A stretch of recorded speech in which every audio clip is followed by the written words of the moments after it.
Good evening. So, just a quick rundown of the new application process, basically, which allows you to send your program for approval before a divine service, as is particularly for apostle and or district apostle services. So you can access this on both the calendar view and on the grid view. Both have the same features. It's in a different spot.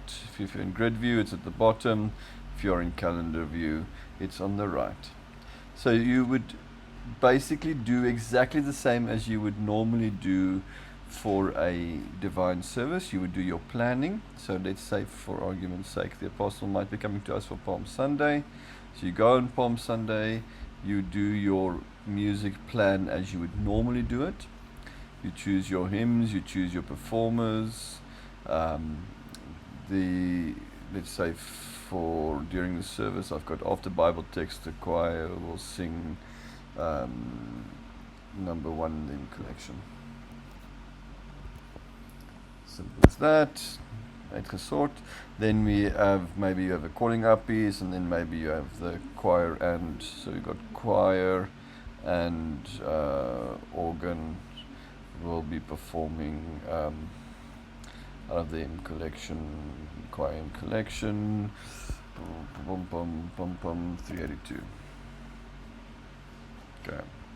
So you would do your normal program as you would normally do it. You set your start time. You can add a custom title. You set your conductors. Your backup conductors are now very important. If it is a DA service, you tick this box.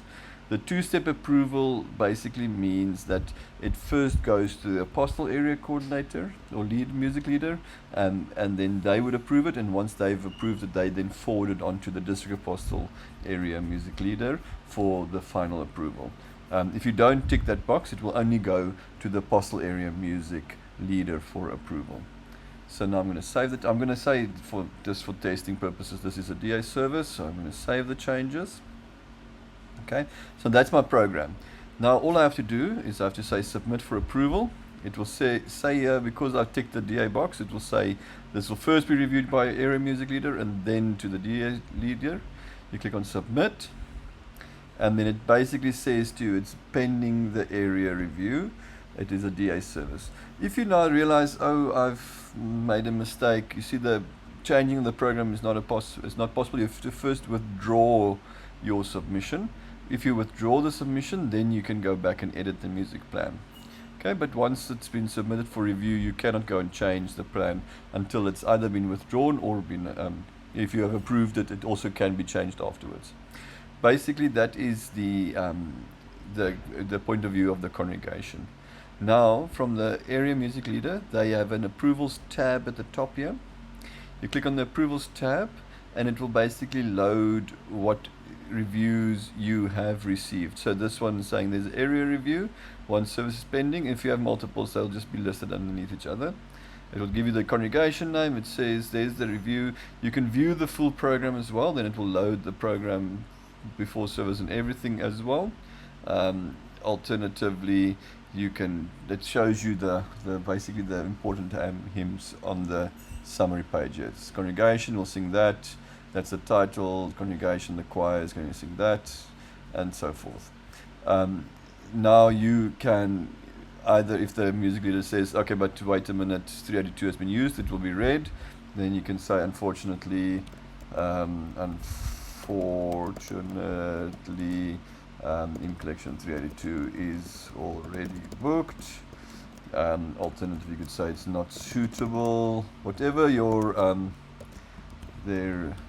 there is no let's say call up items for the choir. Then you can say require amendment, and then that will basically go back to the congregation. Now there's nothing left for me to review. If I go back to my schedule, you'll see it has a little red dot next to it saying that there's something wrong. You will also get this little notification banner at the top that says to you there's an amendment required.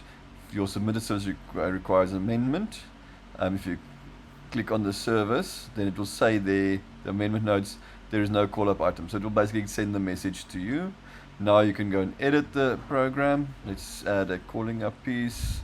Call up one, add the children can sing from the Bright and Beautiful book number 1. Okay, we can save the changes. Now I've made my change, and then I can say resubmit for approval, and it basically repeats that process, goes back to the approvals page, and then basically says there's an approval that is pending for you. There it shows the history as well, the approval history. Previously that was the question. Now I can see, okay, now they've added the children's choir for the calling up, and now I go approve.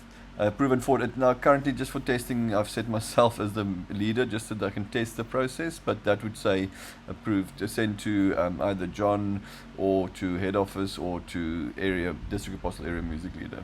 So I say approve and forward, and then that would go to the next screen. So in my screen, because I've got access to both, I can see both the area and the district apostle area. And now it says to me again, this is the submission. The whole program is exactly the same, except that it shows me the history. It says there was a review at that time, and then it was approved at that time, and then same principle. You can say view full program, or you can say require amendment. What is nice as well is if you go to the schedule, the congregation is in the loop, so the congregation can see, oh, it's moved from pending apostle area to pending DA area review. So the congregation is kept in the loop. You also will see the notification at the top that says this program was forwarded to the 4DA area review. And once it has been approved, so now let's go and approve it. We're going to say I want to approve this program, thank you. We can say good luck with the prep. Approve. That will go onto the history, and now there's no more services pending, and the congregation will get a notification service has been approved. And if they then go to the schedule, you'll see it's got a green icon next to it saying that it has been approved. And it's the same if you are on the calendar view or if you are on the grid view. The grid view is also a green dot to say that it has been approved, and there's your approval message. Good luck with the prep. If you then decide you want to make changes, you can still request changes, but then the whole process basically starts over. And that is it. The only setup that is required is each congregation needs to have their congregation file set up, which is not a bad thing. And then on the admin side, we need to set up each of the apostle area music leaders and the district apostle music leader.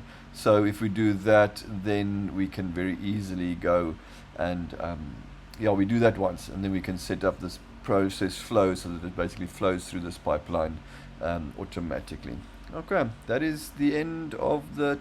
Let me know if you need any further changes.